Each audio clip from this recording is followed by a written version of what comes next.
Hello, ladies and gentlemen, and welcome to another episode of the Family Podcast with your two favorite brothers. My name is Sammy. My name is Don. And we have a special. Say it again. Special guest. Yeah, so welcome, John. How are you doing today? Hello, I'm fine, thank you. Thanks for inviting me. No problem. Thanks for coming on.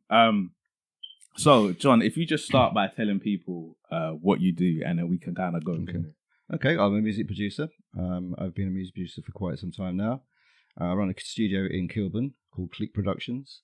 I built the studio. I'm an engineer, so I built the studio myself. I gave it all the soundproofing and all the acoustic treatment it needs to be a professional studio about 20 years ago. And since then, I've developed it, and now it's a fully commercial running studio. That is sick. 20 years ago. Yeah, that's crazy, isn't it? Yeah, it's a while back. And so, obviously, me and Don had done some work with you before. Yeah. Not 20 years ago. No. Not 20 years ago. But, you say that, but I was going through YouTube and listening to some of the stuff that we did together. Yeah. And it's like 5 years ago or something like that. Yeah. I'm like, what the fuck? 5 years? Yeah. It just seems so crazy. Yeah, it seems so, for me, it was yesterday. You know, people still get onto me. They're like, so you and your brother just have all these bangers that nobody's released, nobody's done nothing with. And I'm like, Well, that's the thing with the passage of time, isn't it? It does. Even in the studio, you notice when you get in the studio, you book 4 hours and it seems to be gone in like a couple of hours. It's true. So, in real life, it happens the same, I guess. Yeah, that is very true. I am getting the itch to come back, though. Well, there you go. I told you. A little long story behind that, isn't it? Yeah. A little John and Sam, you know. I mean, to be honest, this was always gonna happen. Like, you know what? Leo said that to me. When I announced that I was leaving music behind, he was like, "You'll be back." Yeah. Everyone's tired of it, bro. But the thing. Okay, so let me explain to everyone, where we are, because we're talking about. Can I just say, that this boy, could be like Usher by now, but because he has, no commitment. You know what it is, I love the writing and the creating process, and it stops there. Yeah, it really does. It just stops there, and we are where we are because of that. You know, that is the major sticking point. That's probably because of the way you came across music, isn't it? You came across it from the writing side rather than I want to get up and perform. So, exactly. Maybe as a really young child, you're thinking like getting on stage, that looks a lot of hassle, but I'd like to write a book about it. Yeah, you know, something.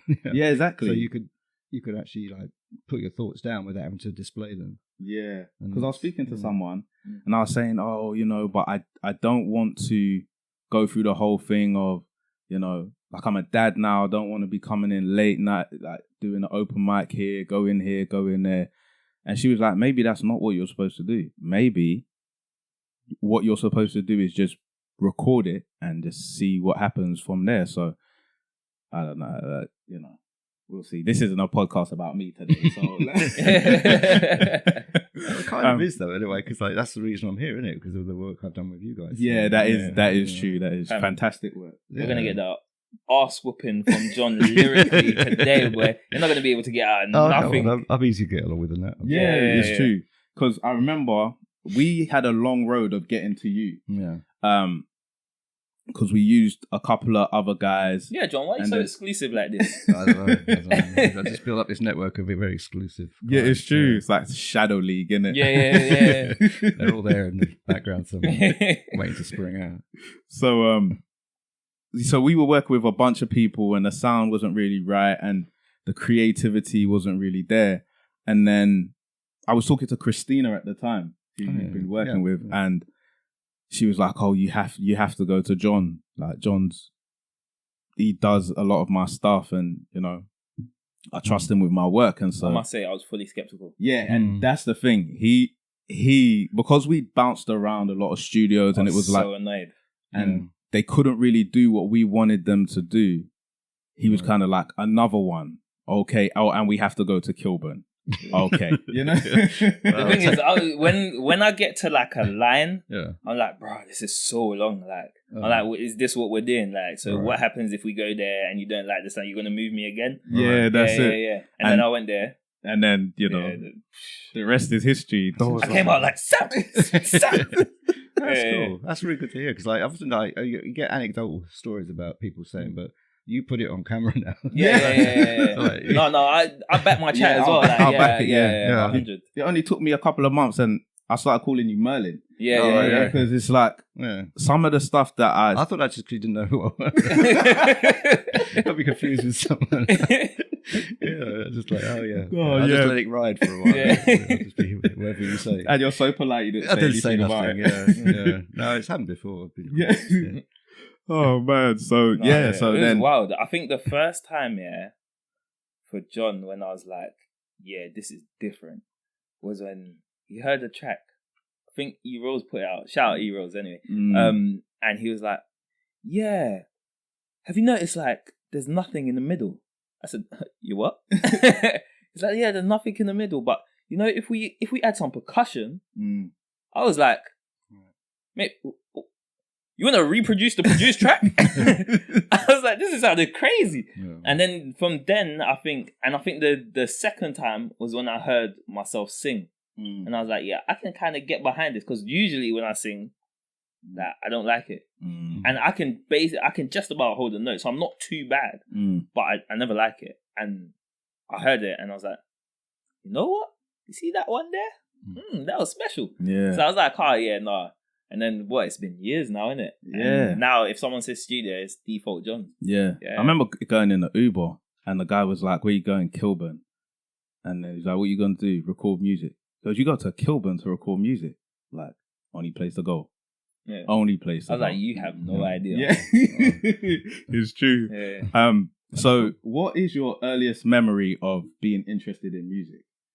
It must have been as a child, just listening to the radio, I think, and just I could hear songs, I could kind of figure out where they were going. Maybe the pattern of a song was transparent to me. I could actually hear it and see it, you know, so I could feel like there was a structure to songs. And that must have been the age about like 9, 10, around that sort of age. So I listened to radio, and I mean, it was in those days. It was like popular songs. Like there was Radio 1 was like kind of playing pop stuff all the time. So it's just like old stuff from like back to the 60s and 70s. The melodies were kind of simple, but I could sense there was a part in the song that was the chorus. So I could sense the part was the verse. I could hear that there was a beginning and an end, and there was structure to it. And that's what fascinated me about it. And I could spot the same things in all the other songs. And I thought, well, hasn't anyone noticed all these songs are kind of the same thing? And so obviously no one told me that was the way it was. I discovered it for myself. So I guess I discovered song structure and then realised that it's something you could do. You could structure a song.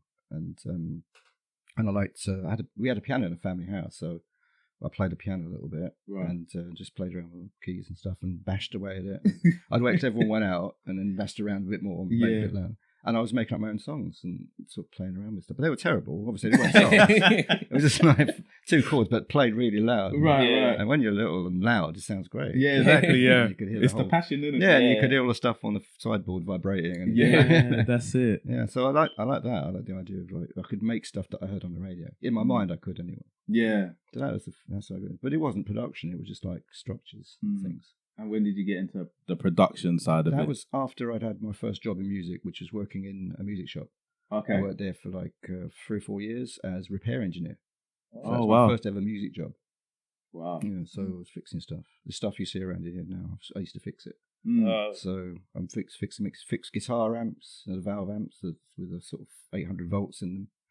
Yeah, don't touch that. Yeah. Unless you want a sudden reaction. Right. I did that a couple of times, never do it again. Oh. You kind of live and you learn, soldering stuff together, fixing stuff, that kind of thing, repairs. And I did that for ages, and after a while I had to go to people's studios to repair stuff. And I spent a bit more time in studios. Right. And I was just natural. I felt natural in there because I understood what all the gear was doing. Yeah. Maybe sometimes more than the producer did. Right. Because I knew how it was made and what went wrong with it and how to fix it. So definitely shade there. So it's like so it's like lots of shade. The equipment led me into the studio, really the other way around. Oh wow! So it's a good trait to have. I mean, I remember when I first started photography, and there was a guy, and I think I broke a flash gun.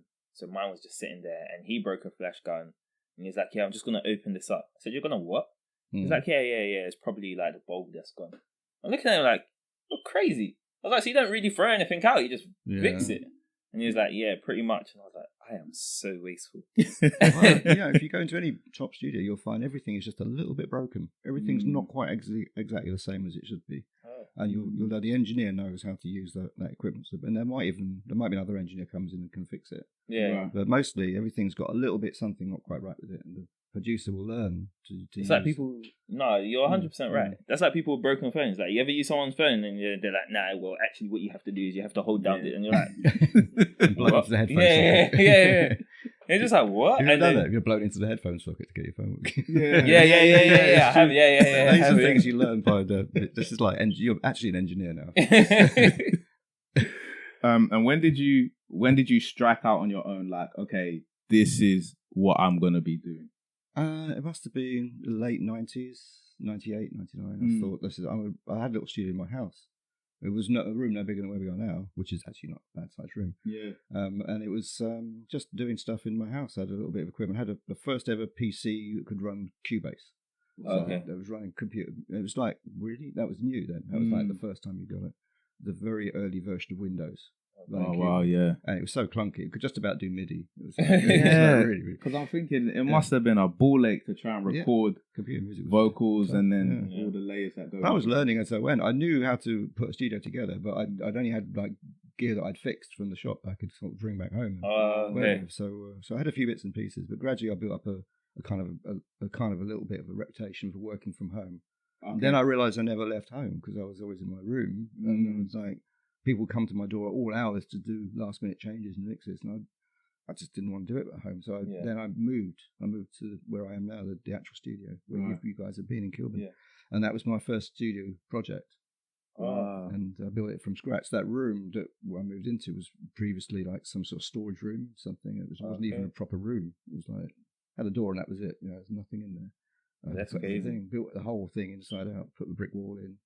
Loads of stuff. So do you have that sort of like sense of pride like every time you walk in there? Kind of, yeah. It's like I've built, it's like I built a little pyramid. Yeah, exactly. Got my own I can definitely understand and respect that. It's like a little baby, isn't it? Yeah. Well, yeah. Well, it's like it was a baby you can record in. Yeah. And the thing is that you know it so well because like there's literally not an inch of it that's not you. Do you know what I'm saying? It's like I created everything. If something breaks, I fix it. Yeah. I know the equipment in here. I built the walls. Yeah, that's crazy. Yeah, exactly. It's like knowing everything behind the scenes. Because there's a lot going on behind the scenes that if you had to think about, you wouldn't get out of bed, really. So it's not too much. So I try and not talk about too much of that with the client, saying that, well, today I'm trying out a new microphone. It might break down, whatever. I don't know what this knob does yet. I'll just use it and then sort of like get on with it. So I'm trying new stuff out at the moment. I'm trying out the Atmos stuff. The 3D audio. Yeah. That's kind of cool. Enjoying that? It's weird because like I've only got 2 speakers, so I've got a stereo system. Right. But it's trying to make 5.1 or 7.1 something sound, a 9-channel sound into two speakers, which you can just about do. It's weird how it does it. It kind of gives you space in the speaker. But it works better on headphones. Right. Okay. So if you've got the option to listen to, I think Apple have just released the whole thing now, so they have you can get the whole thing on so you can hear 3-dimensional sound. It sounds as if like the sound's coming from outside your head, so it's almost like it's coming from behind you or in front of you or above you or below you. You think that's going to be the next exploited frontier? It's kind of a gimmick, isn't it? When they invented stereo, that was a bit of a gimmick. That was all like an image created from 2 speakers. How come everything sounds like this? Because there's no speaker in the middle, and yet you can hear sound coming from the middle. Yeah, there's no speaker. Sort of. I mean, in some ways, it's impossible, unless you have the mind to create the sound. The sound is created in your head by your ears rather than in the room. Otherwise, it's just a jumble of mono.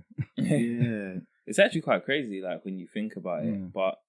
It makes sense because now I've seen people, especially in the drill scene, like experiment with bass. So like before it was like bass, you had like your finger bass and you had your thing, so you had different types of bass.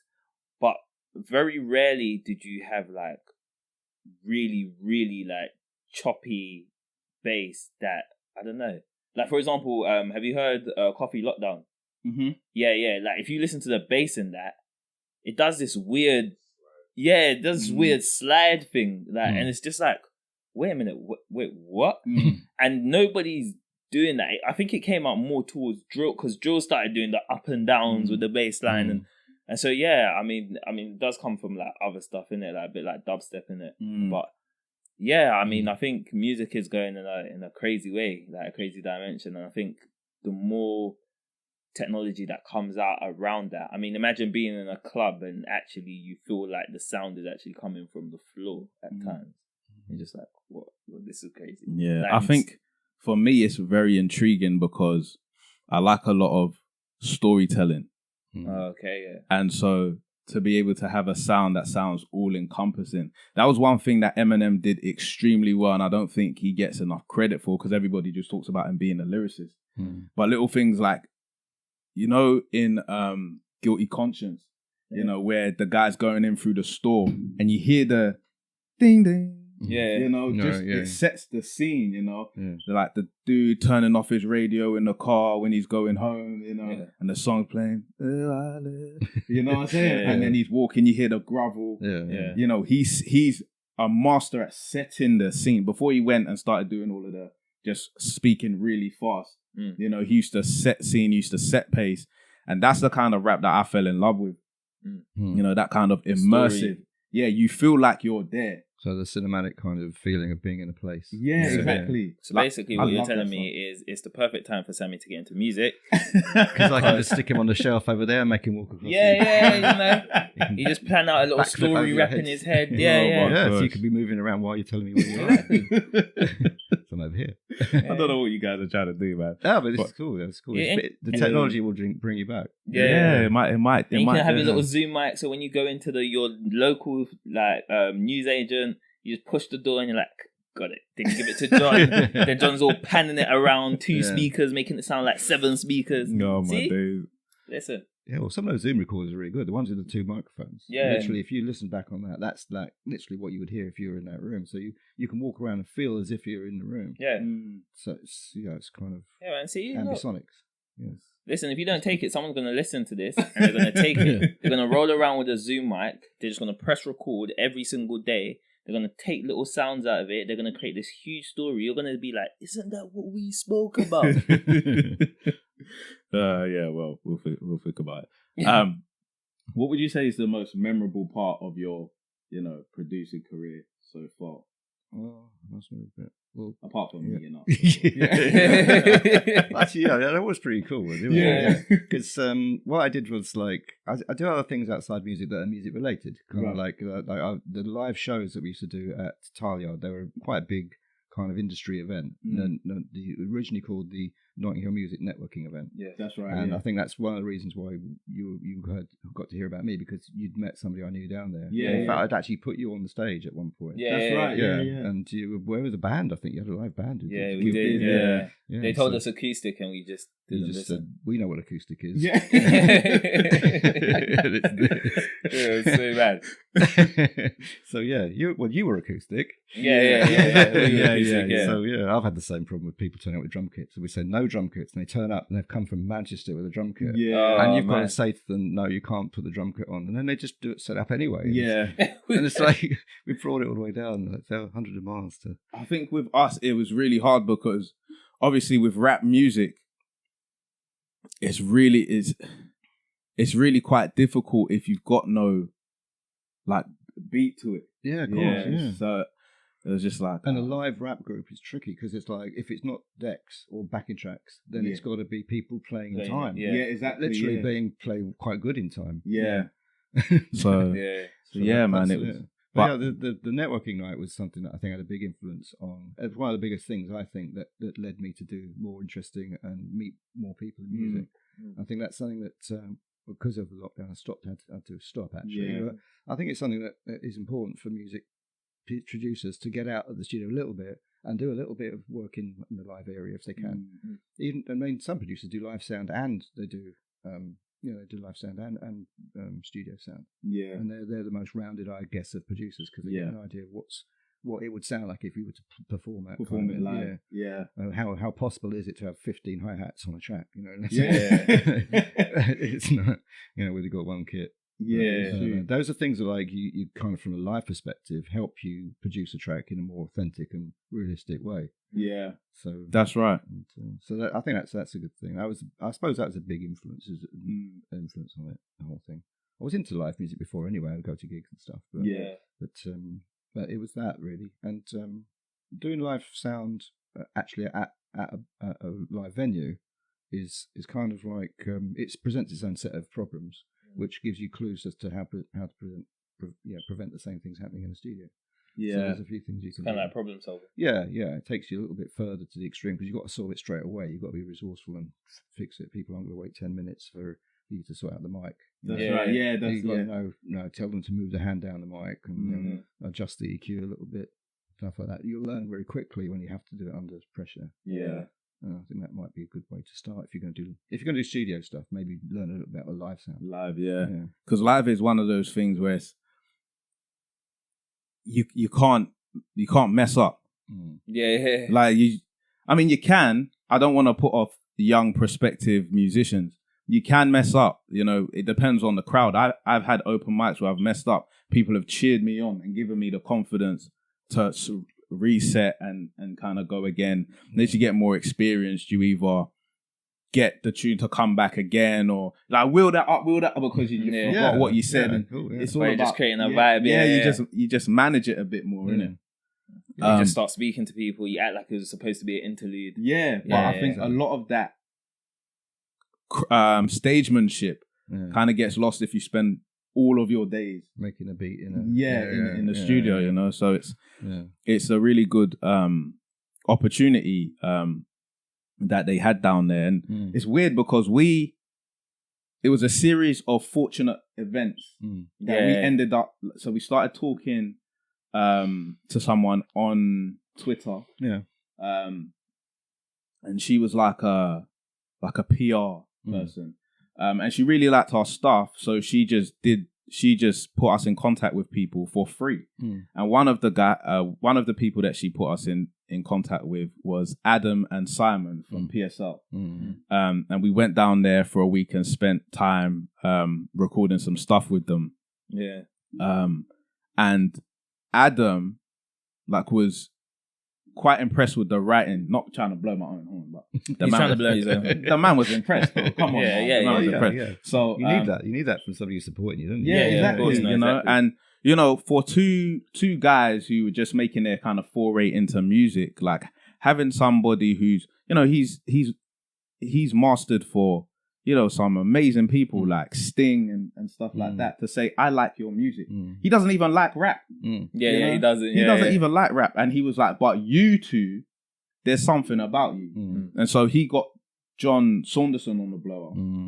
It was like, can we come down and see you? Because I've got these two guys. Now, unfortunately for us, we were very underprepared. So when John said, okay, what do you want? It's like, we don't know. This is terrible way to be in music. So, obviously, I don't feel like we made the impression that we would have made if we had time to sit down. If you go to a restaurant, you get a menu, don't you? You can choose something. But you go to A&R, what do you want? It's exactly. And he's like, so who's your manager? It's like, we don't really have one. All right, Like, do you have a project? Like, no. Stop asking me too many questions. And so again, it was kind of like under preparation on our part. We didn't have anything to sell him.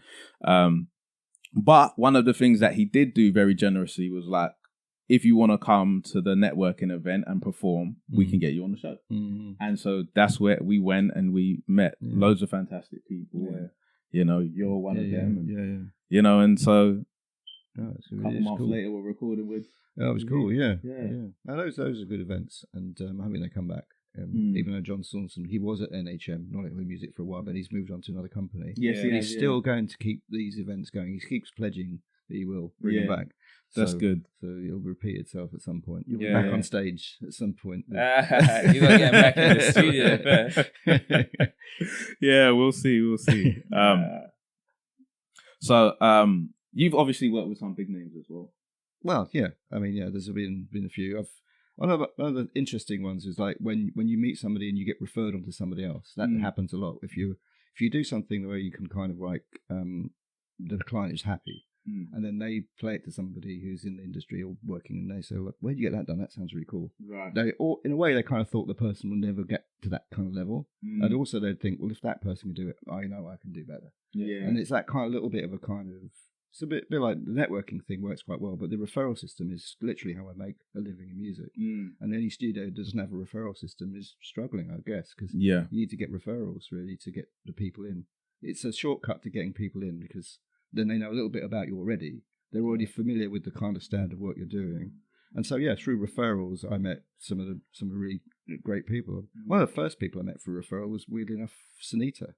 She was a singer from way back in the 80s. And she was on. She's on one of the panelists on the sort of the with Simon Cowell, like X Factor, like that. Yeah. So, but that's how a lot of people might know of her. But I knew her as a friend of a friend, really. Right. And it just turned out that one day I was working because the way I started out in music with a lot of people is I went through lots of local churches around my area. Right. Because what a better way to get a referral from someone is in an area where they're going to talk about you. If you do good work for a church, then the first straight away, if the pastor's wife wants to do it, then all the congregation want to do it. And she was at one of the churches that I was working for. Okay. So I was just doing like regular gospel stuff, praise and worship kind of stuff. And recording tapes and people for like sending them out to different parts of the world that were religious tapes, and they call them sermons or things like that. And anyway, so I met her through that. So that was a referral system. I met Sunita, recorded a couple of tracks with her, and then they were more for live. At that point she was going through a change in the way she was doing stuff. Right. But she went down and performed some live stuff, and then from a live set for music, from there I moved on to different areas of pop music. But then gradually I got more interested in more R&B stuff, and I started working with hip hop artists, people like that. Just before I met you, I was working with a lot. Remember a group called Heartless Crew? Those. Bushkin. Bushkin. So he was kind of like one of the sort of like more interesting characters I was working with at that time, because he had he had so many ideas and very innovative in his approach. He wanted to move forward from what he had, which was, I mean, in some ways he could have just left and lived on his laurels and just done that. Yeah. But he wanted to go further and forward, and so I've been mixing his stuff for the last 3 or 4 years now. Just keep going. Have you ever been in a situation where you've been starstruck? I don't know, because it's always been on a professional level, so that's not really come up. I think no, not really. No, I don't think that's really happened. Yeah. Because normally people know what they expect from me, and I know what to expect from the situation. Right. But you've got coming later. You're going to bring down. You got the I don't know. But no, the people I look up to, the greats in music, like one of my favourite characters, I think, it kind of gives me the feeling of understanding music to its core, is like the Parliament Funkadelic people, George Clinton, those kind of people. They understand music as it is a form of communication, entertainment, and a little bit of aggravation. They're telling you something. It might be all sort of sugar coated in a little glossy package, but it's something in there that you can pick out, and there's some obvious evidence that kind of music is carrying on still. Yeah. People still refer to it. It gets sampled everywhere. Yeah, it does. Yeah, and the guy must be, what is he now, 80 or something? Exactly. Still doing something. So. I think I had a conversation. I think it was with G Sammy, and I was like, I don't know what's gonna happen, because everybody's sampling the greats. I can't see. You can't sample the sample of a great. You're still sampling the great. Right, I don't know whether people are gonna start sampling drill. It's a bit weird, isn't it? Especially if drill are sampling people like Usher and all the rest of it, then it's like you got to go back to the root of the sample. Like people are still sampling Ennio, So are we ever gonna get that innovative sound that people want to sample, or is it because the classics are the classics, man? Okay. But I don't want to go on a run in it. I just don't. But like, I went through a stage where I was listening to drill music, and then I went back just by accident, I suppose, and I was listening to like this collection of Bob Marley music. All right. And then I don't know why, because I've listened to Bob Marley almost all my life, but it was just this profound moment, like he's like, his opening line is, "You could be love." Yeah. Do you know what I mean? And it's like, I prefer that to being called a bitch all the time. Yeah. Or there just seems to be something missing in the middle. Yeah. When I listen, like, it's easy for me to listen to drill if there's no frame of reference and stuff like that. But as soon as I become aware, it's like once you become aware of what they're saying, it's really hard to digest for me personally. I know other people don't feel like that, and that's their prerogative. But for me, I've always wanted music with a little something behind it. Yeah. Well, that must mean that some music you can't listen with some people around. Then you might be embarrassed to listen to some music that you actually like in some company. Yeah, I mean, my mum. Yeah, we were around my mum's and the other day, you know, and she said, "Stick that drill music you like." And you go, no, it's right. You know, and they were like, "Oh yeah, your playlist." I was like, "You can't listen to my playlist, you know.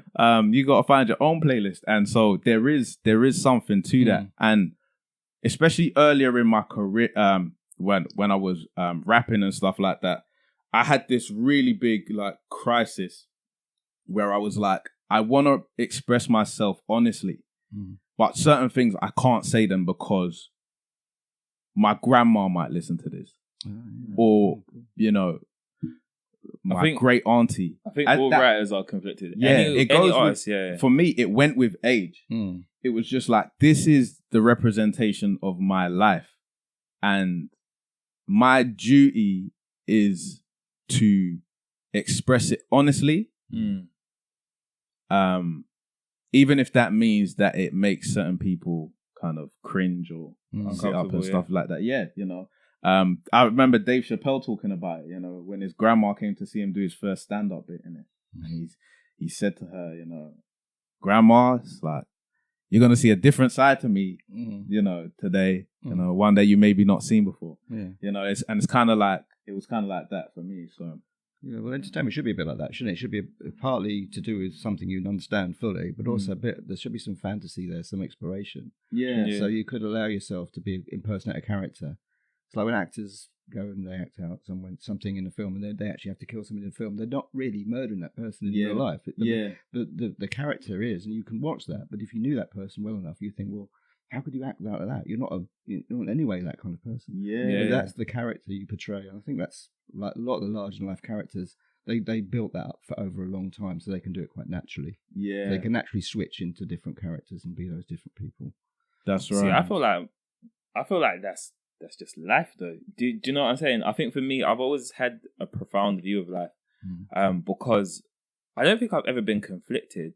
Well, actually, maybe when I was younger. The older I've got, I just don't care. More set in your ways. Yeah, but you know, I've always listened to Bob Marley. I've always listened to people like Ariana Grande. I do enjoy pop. Like, I grew up in a huge pop era where Britney Spears was one of the leading, Christina Aguilera. Do you get what I'm saying? So then when people are like, "Oh yeah, but I don't really listen to pop," what? Because you listen to drill. But a lot of the sounds that you have come from dubstep, funky house, which would have originated from another sound. And I'm just like, I like pop. I've said to people before, if you really want to know how to write a hook, you need to listen to pop. Because pop is, if you can write a pop hit, that means that you can appeal to, because pop, it just means popular.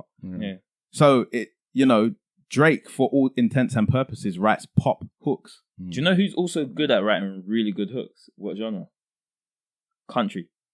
You gotta know when to run. There you go. See, bro. Country, like, it's funny because when I speak to people and I tell them that I like all types of music, it's kind of a cliche thing. You're gassing. But literally, I listen to sleep sounds. I listen to chill music. I listen to R&B, pop, hip hop, country, death metal. Heavy. Like, a lot of my good friends like do like heavy metal bands. Like, the list is like, I went through an emo stage as well when I was younger, in it, like listening to we shouldn't say that group, but you know, like people like System of a Down, like Blink 182, Blink 182, like the list, Sum 41. The list is extensive. Like, I like music. Do you know what I'm saying?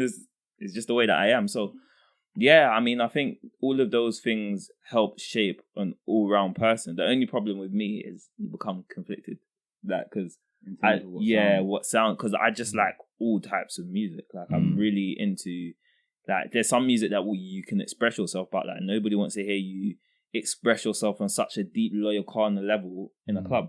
It just doesn't work. It's very reflective. We love it, but there's a time and a place for that. You know, when the DJ is playing hype music, you know, in the club, you're not going to switch it down and turn down, do you get what I'm saying? Because you want to hear Seamstress by Loyal Kana. Yeah. Do you know what I'm saying? So you have to be appropriate. Right. Spaces and places. Well, the place has a sound, and the sound suits that place. Yeah. So I think that's cool. Club music will be difficult to hear in a different. Yeah. That's it. Yeah. You wouldn't want to hear it in a library. Yeah, there you go. Yeah.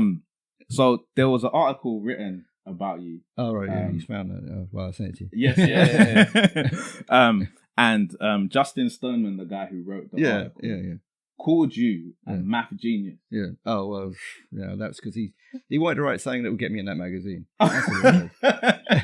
So he said to me, modest. Yeah, he said to me, "Do you know what maths is?" I said, "Yeah." I said, "You're a math genius then." Okay, fair enough. But you do have quite a mathematical approach to music. Yeah, there is a bit of that. I find maths a very good visual way of approaching things. I'm a very kind of, though we're working in sound, I use a lot of the clues from the waveforms of sound, and a lot of them are produced mathematically. So in a way, like maths and music connect very closely to me. Right. Not so much formulas and calculations, but more like the concepts. Right. So, that's crazy because both of us love music and are terribly bad at maths. Maybe you know I think of maths in a different way. I'm thinking maths is like the science behind why sound sounds better in different places. Okay. Why, for instance, in this room, if we shouted loud enough, you'd hear the reflections off the walls. But they'd make a sound of their own, which is kind of like the sound of this room.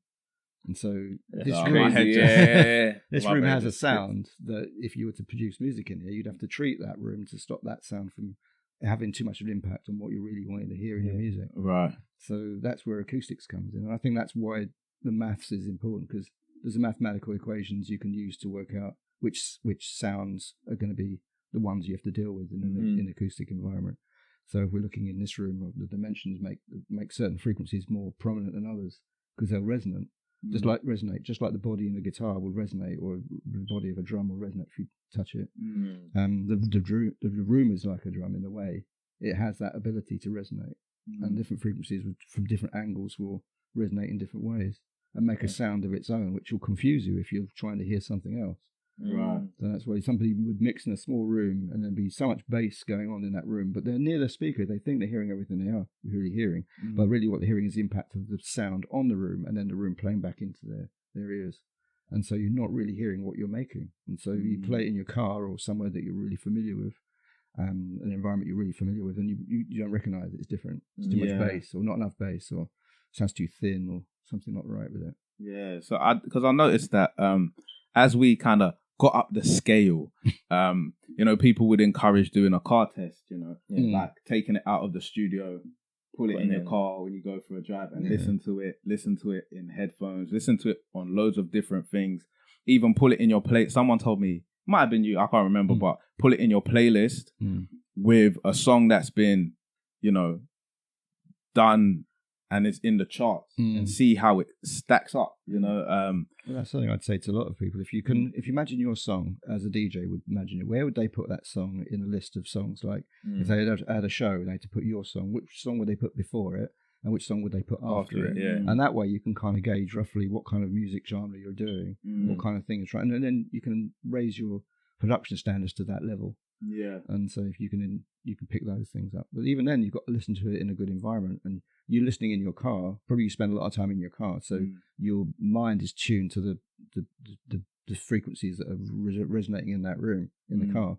It's still not perfect, but because you've kind of, we untangled all those sounds in your brain, it's untangled all that complex reverberation, and you don't hear it because you're now hearing exactly what you're familiar with. And so when you play your music in there, you can judge it probably better than you could on a couple of £1,000 speaker system. Yeah, because you're hearing it on something that's really tuned to I always found that when I used to go to certain studios, the mix sounds amazing. Everything sounds amazing in their studio. They're pushing all these buttons, adding bass and stuff, and they're like, "You happy with the mix?" Yeah, I'm like, "Yeah, fantastic, bro. You did the most amazing job." You take it out of the studio, like, this is flat. There ain't nothing in it. Where's the bass gone? There ain't no bass. You got some stupid special button that you push to get some bass. Because this is flat. Well, that's the trick of if you play too loud in the studio, everything sounds great when you turn it up. See? Yeah. That's the difficulty. And a lot of times you're using something in a recording, like a plug-in or something. You think you're working on the plug-in to make it sound better, but in really all you're doing is sort of turning up the sound a little bit more in volume. Right. And so it's more present in the mix, so you think it's better. But the volume, you have to sometimes volume match when you're changing sounds. Yeah. Make sure you compare one sound against another, so you're not really just increasing the power in the volume. Yeah, because I remember J. Cole released the album and it was low. And everybody was kind of like, why the hell is this album so low? Like, why can't you turn it? And he was talking about how we hear sound. And he was saying you tend to hear more things when you don't have to turn everything up. That's the dynamics in the sounds. Yeah. It's really, it's just like, we know nothing. You know? And it's amazing because sometimes I used to have like my cousins who would listen to my songs and they have no idea that this word has been doubled twice. Yeah. You know, like doing doubles, ad-libs, all of that stuff. They've got no clue of the process. You know, like sometimes you hear Beyonce's track and she's done 8-part harmonies and you can only hear like 2. You know, but she's kind of put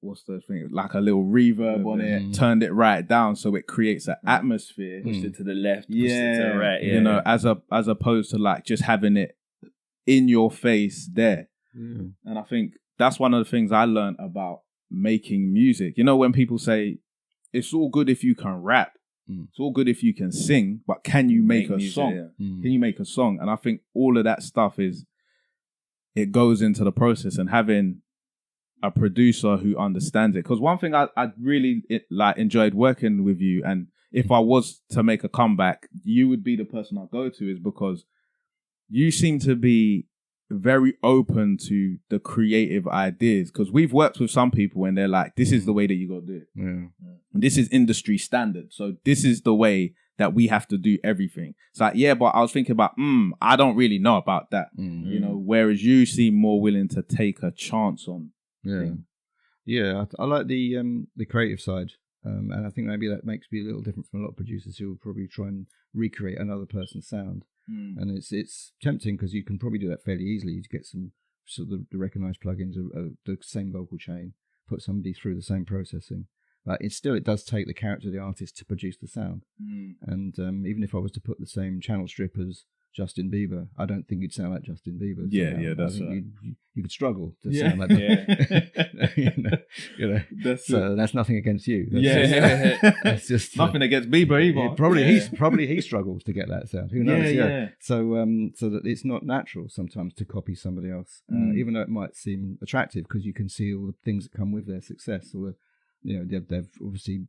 You want to be as successful as that person. So you think by copying their production style, you're going to get a leg up. And in fact, it sets you slightly back because now you're being viewed under scrutiny into something that you're not that necessarily comfortable in. I've noticed a lot of that now, where a lot of people are making plugins, making people sound like other artists. And you're right, they don't really sound like other artists because the tone's different, the way that person speaks, the diction, the delivery is all different to the person because you can't change yourself to another human being. I suppose the production side, they've tried to mimic it. And I always think to myself, but I don't know if you're going to get picked up like that because I don't need another Drake. Drake's Drake. Do you know what I'm saying? Like, you're always going to be some subpar Drake. Yeah, this is the thing about character, isn't it? How it kind of sometimes it's a pain to be unique because you've got the whole struggle of developing your fan base and everything. But it's about the only way you can honestly be yourself, isn't it? If otherwise you're always kind of hiding something or trying to pretend you're something that you're not. And at some point, the stress of that can be overwhelming. That's it. That too much. But I don't know. I'm not suggesting that's why you didn't do music, but it could have been something to do with the fact that you thought that might be the inevitable process. At some point, you're going to have to pretend to be something you're not. Yeah. And then so that. Yeah, I just think when you look at the wider pop community, it's very similar. And I think that more so in the UK, although the US is going down that way, it's like, especially with urban music only one genre is allowed to be popular at one time. So we had the funky house movement, and then that's all anybody was doing. Nobody was playing anything else. And then we've kind of had this like rap drill movement. I'd say drill in the last 2 or 3 years has completely taken over. And that's the only sound that's allowed. It's like you rarely hear funky house being played anymore on the same stations that used to play them all the time. And so I think that there's this push where it's almost like if you want to be successful, you must gravitate towards what is popular at the time. But then, okay, then everybody knows you're popular for that sound, but the sound will inevitably change. But I think this is why there's an artist called Lost Girl, and she's basically blown up. I mean, I think she's blown up because she's a well-rounded, good artist, but I think also she's not afraid to bring the garage sound back to a drill population. And so a lot of the people who grew up, who are now producing drill, actually probably grew up with older brothers and cousins who listened to funky house and, you know, that and garage sorts of tracks. There's a frame of reference. So I think there's a frame of reference. So she's able to work with drill artists and other rap artists, but still bring back that garage sound, which is interesting to hear. And I think, you know, people are, you know, like that. So yeah, I think sometimes you think that being what everybody is doing is the way to go, similar to what we were saying previously. But actually, the way to go is just to figure out what kind of artist you want to be and just put your music out there, because people want to hear something that's refreshing. You know, there's lots of artists, you know, who were different. You know, people put Biggie and Park in the same kind of boxes, but they're very different artists. You know, they deliver a very different sound. You know, Park is a lot more of a creative and arts person, and you know, Biggie's a lot more of a hip hop person. And so I think when you look at the dynamics, there was never a way for Park to be Biggie or Biggie to be Park. They just had to exist within their own spheres. So yeah, I mean, I think music's a very interesting thing, and it is built on character. You know, there's some things that you can't change. If you've got a high pitched voice and you sing with a really high pitched voice, then you can't be a bass singer. There's nothing you can do to become a bass singer. You know, your genetics has your genetics have kind of given it away. Yeah, you can try as much as you want to be Barry White, but you know, you sing like who's the other guy? Who sang Cannonball? None of you know what's going on here. No, not Katy Perry. No. Damien Rice. Oh, okay. Yeah. Come on, bro, I'm talking about music. We ain't talking about Cannonball stuff. No, yeah. So you know, another character voice, isn't it? It's exactly a character voice. You know, you can't force a Barry White no more than you can force a Damien Rice. You know, it just doesn't.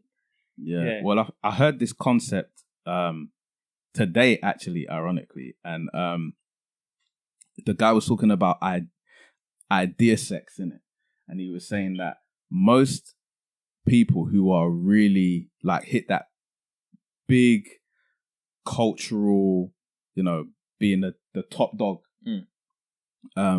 they tend to merge two ideas together, you know, and then you get a uniqueness that's not there, because obviously, you know, if you rhyme like Biggie and then you just spit like Biggie, you're a Biggie impersonator. Yeah.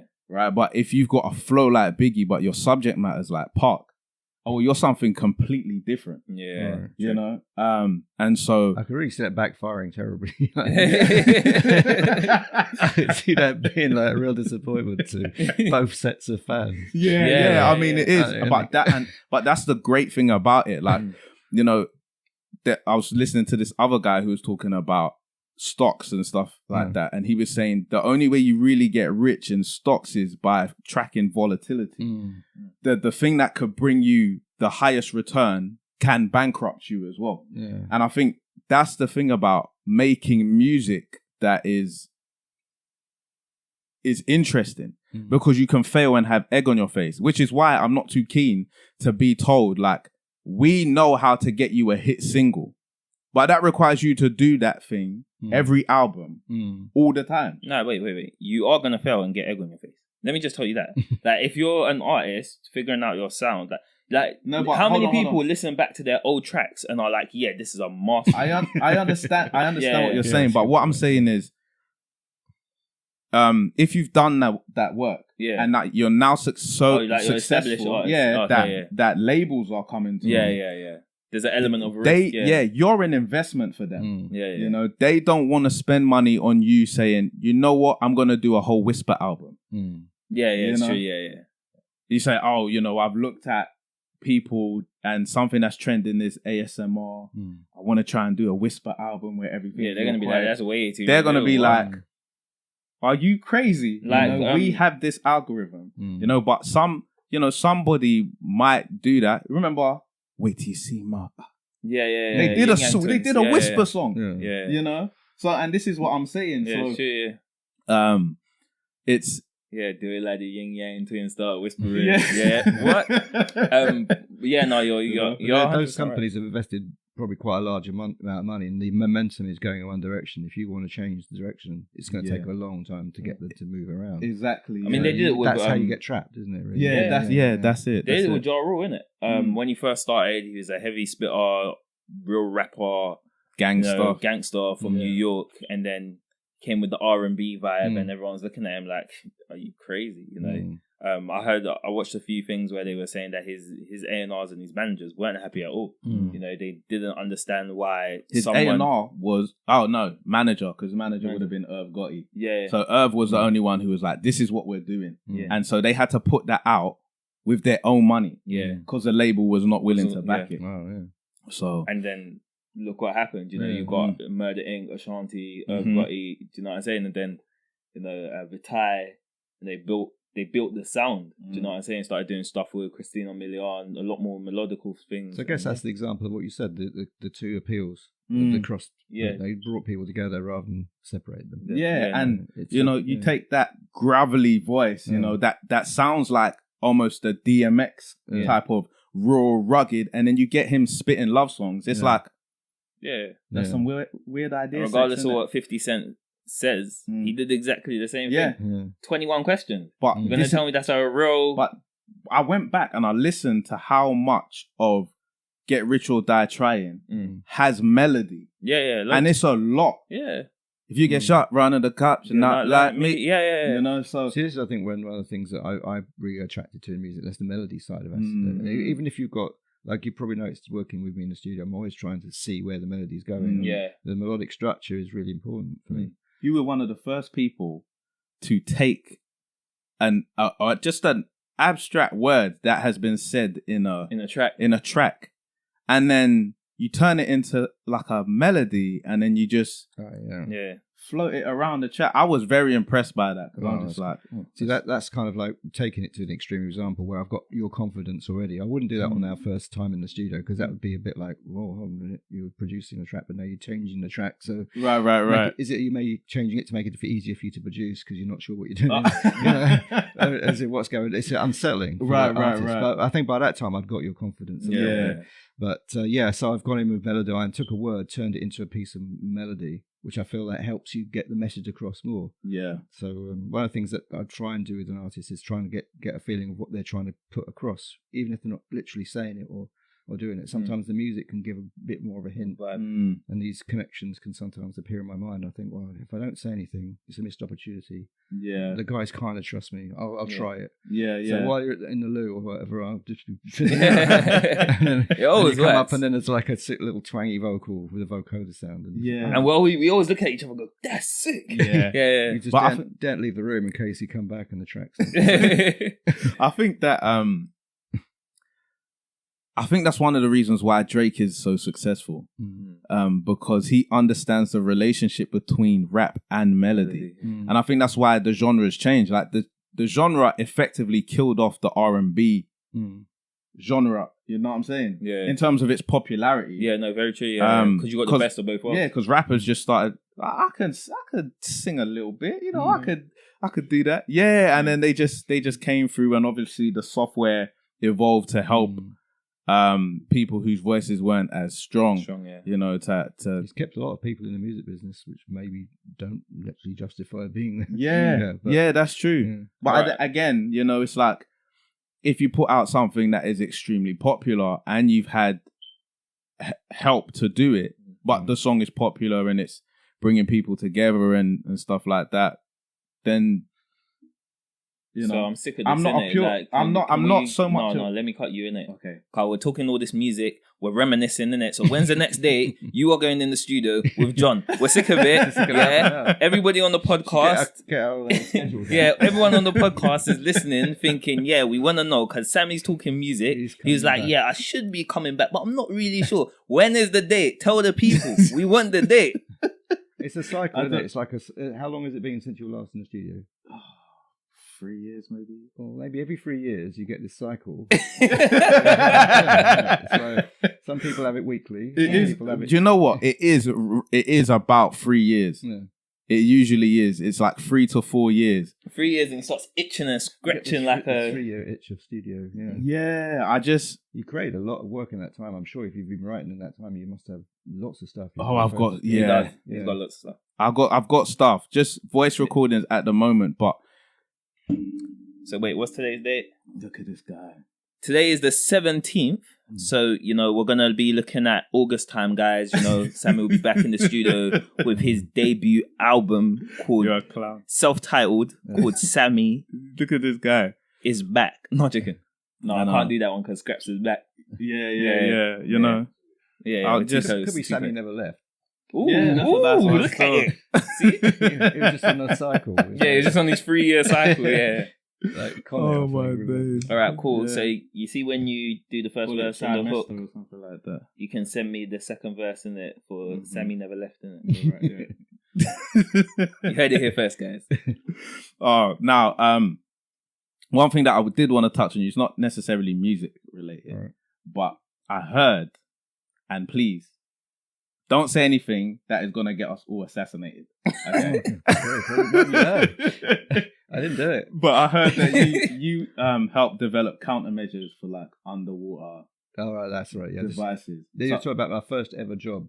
As I left university at the age of 21, this is my first ever job, and I was those days. This is quite a long time ago, 85, 86, that sort of time, and it was like all the people who like all the big companies and all the sort of like the scientific companies and research companies would go to the universities and find out which people they wanted to hire. It'd be like a kind of conference, but the other way around. They'd come to you. Right. And it was called at that time. It was called Milk Round. And Okay. what they come in, they'd essentially take everyone that they thought was worth taking from the university before they went and got a job for themselves. Right. And so I had some offers from 3 different companies.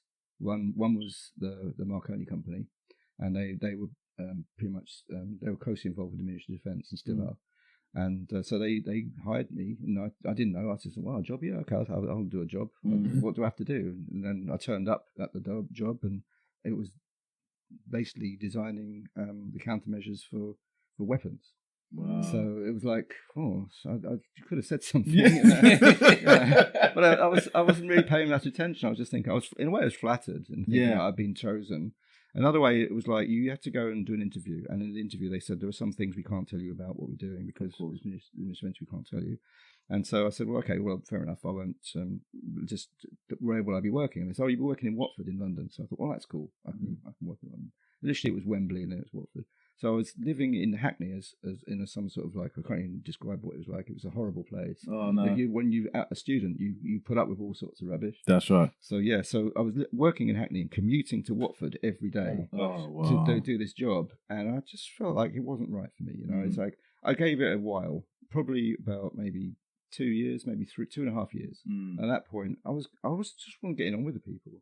They were all trying to blow things up. John just wanted to make some music. It wasn't really about I was trying to fix it. Exactly. Yeah. I guess you could see how we could work together, but it was a bit of a love-hate relationship. Sure, yeah. So, but there was a few things we did which we looked like you go on little trips and stuff to research things, and there'd be places you go to which you couldn't really talk about and things. It wasn't like you see in James Bond. It wasn't like that. I wasn't Q, you know, making the gadgets for people to go out and blow things up. But no, it's all just a lot of it was electronics and computer-based electronics. And in those days, didn't have computers to work on much. It was really down to drawing boards. So we'd have literally, you'd be on a drawing board and you'd be designing a circuit on a drawing board with a pen and paper. Okay. And I'd be doing that every day for about 2 years until I thought, there must be something else. My hobby was music at that point. Right. Okay. And so anyway, so I went to work in a music shop. Wow. And that's how I ended up repairing equipment and learning all about this stuff. I mean, I was in bands and playing around and just, playing keyboard and piano and stuff. My mum would have been vexed, so angry. Gave up She would that have been good like, job to yeah, work in yeah. the back She would of have a been like, shop. yeah. My mum, she's so African. It's untrue. Unforgivable. Yeah, There's she- an element of what are you doing? What's Yeah. that? But I think my family, my parents specifically, just wanted me to be happy. I think they knew that doing a job, even though it had that potential to be amazing, it also had the ability to drag me under and make me feel terrible. And I think that's one of the things that we never really, that we often take for granted, that yes, something could be an amazing job. It could be, the prestige of the family. It could be the amazing thing for the culture. But actually, what does it do to a person inside if they've always wanted to do something else? Yeah. And they have the opportunity to do that. Yeah, and they have the opportunity. Yeah. So the weird thing is, I didn't go straight into music production. I went into something else that was sort of like what I felt like I could actually do without the stress and problems of having to be friends with people I didn't get on with. Yeah. So my mental health was more valuable than my mental wealth. Yeah. I think you have to make that decision, because a lot of people, everything you see on Instagram is, and I'm guilty of it sometimes, but I think for me, I am a fan of progress. I love hearing stories around how somebody was one way and they are no longer that version of themselves, but a different version. And it comes in loads of different things. Some people grew up, they were skinny, they were being bullied all the time, and then they turn into like welterweight champions of the world, or somebody who was like really anxious and really clumsy as a child, grows up and learns a few things, and then is this confident, approachable, sociable person that they've grown into. Whatever it is, somebody who's like undergone a transformation in terms of their mental health. Some people who've made a lot of money from having nothing, and some people who've given up a lot of money to go and do something that they felt, was more of their calling. All of those things I love, I love. We like the ups and downs. I think as human beings, we like the ups and downs of life. We don't always want to experience it. But that's one of the things about writing a book. I remember going on a course when I was really young for gifted writers. I'll just throw that out there. But accolades, but Imagine going on a course. And one of the authors there, his name's Richard Beard. I don't even know if he's writing anymore, but he was saying that nobody likes a book that is flat, so nothing happens to the main character. So like they're an amazing lawyer in the middle, beginning, middle, and end. And that's their story. No one cares about that, right? Yeah. So if they're an amazing, then something has to happen. They're going to get kicked out of the bar. They're going to be prosecuted for murder, and all of these things. And you look at films like Ben-Hur, this epic tale of this guy who goes from the highest of highs to the lowest of lows, and then comes out and seeks his redemption. Those are the stories that we're absolutely gripped by. The terrible feeling of Simba losing his father, being exiled, and then coming back, to reclaim his kid. Those are the stories that we tell over and over and over again. And I think you're right when you say that it is a human thing, and we look for that in art. I mean, why all the rappers who are broke talk about being rich. I mean, I told you, my friend was like, nobody ever remembers the days that they went to bed early, so stop doing it. He always uses that when he needs an excuse to get me out of the house. So he's always like, well, are these the things that you talk about? You go on your podcast and you tell everybody, I went to sleep early. That's what I did. Thanks, guys, for today's episode. I think it's a massive thing, for people to kind of have that adventure somewhere, whether it's a dip or really low, or really high. There's one thing I could add to that. I think that it's happened to a few of the clients I work with, and that they've had full-time jobs. They've got, their mentality is like full-time music, but their job is fully that they have to be something completely different at work. And so what that allows them to do, that gives them a certain income, a certain amount of money that they can then put all of their efforts and time into what they want to do in the way they want. Yeah. So, but if, for instance, if they were just giving up their job and just doing music full time, trying to sing, they'd be singing all sort of dodgy covers in places and doing music they didn't particularly want to, didn't even like, just so they could be in the public eye. So they'd be compromising themselves. Also. Exactly. And so, in a way, that they've separated themselves into the two different situations to reduce the compromise they have to make with their work. Right. Yeah. And so, I think that's a viable way of, especially nowadays, you can have people with they work in a bank and they come home and they're a rapper. They don't have to be different people.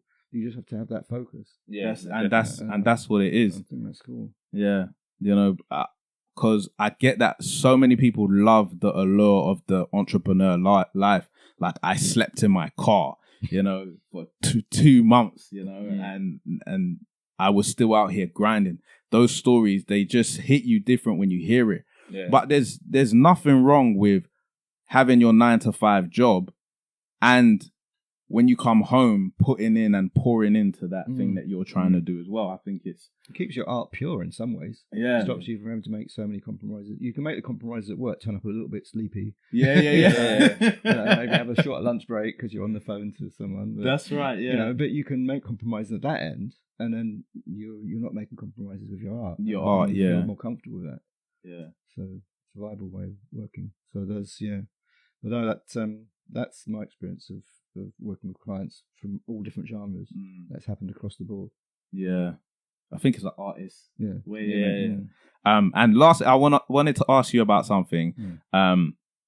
Where you were talking about why successful boy bands don't have more than this. Do you remember saying this? Oh yeah, this interview has made a big impression on you, hasn't Yeah. it? I just think it's interesting. Like I'm very interested in these type of things. So like why boy bands don't have more than a certain number of. Well, I was interested in the psychology behind it, and I have some friends who are psychologists, and every now and again it's good to have friends who know stuff. And there aren't too many people I can turn to, like.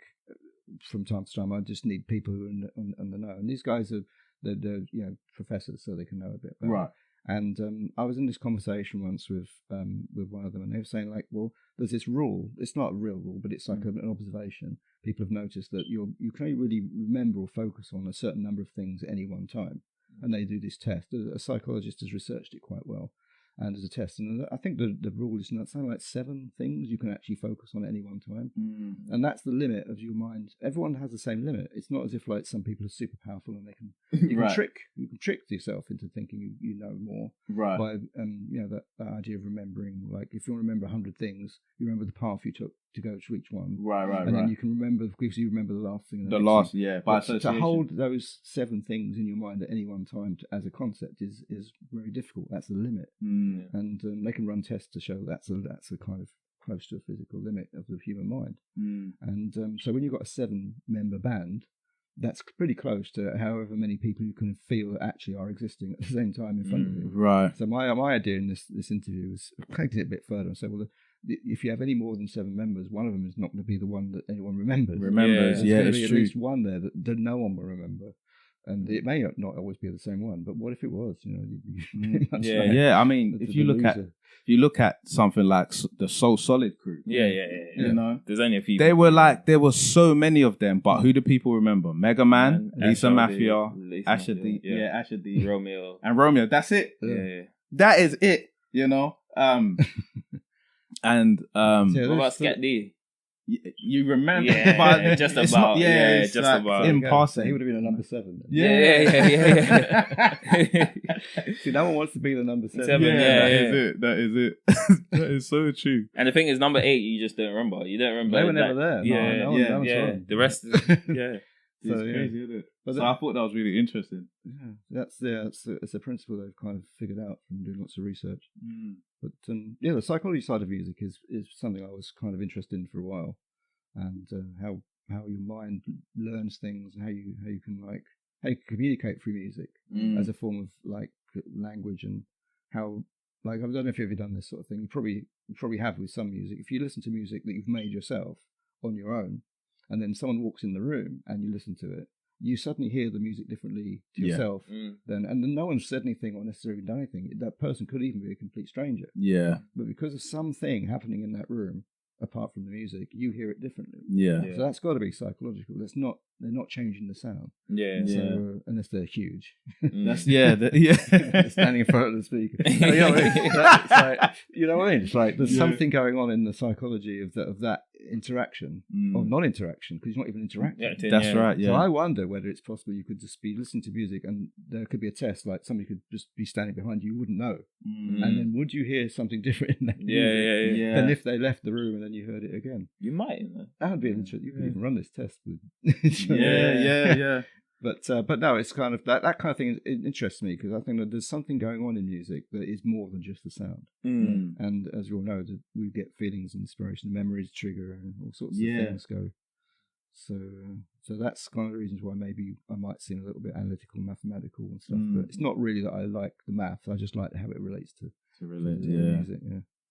So, ladies and gentlemen, that is where we're gonna call it a wrap, baby. John, thank you for coming. It's been a real pleasure. Thanks. No problem. I've learned a lot. Same. You. We know that Sammy's going back to the studio. We've all learned a lot. You've made some form of commitment. All through Don, by the way. I do what I do, baby. If it's not now, it'd be another 3 years. Yeah.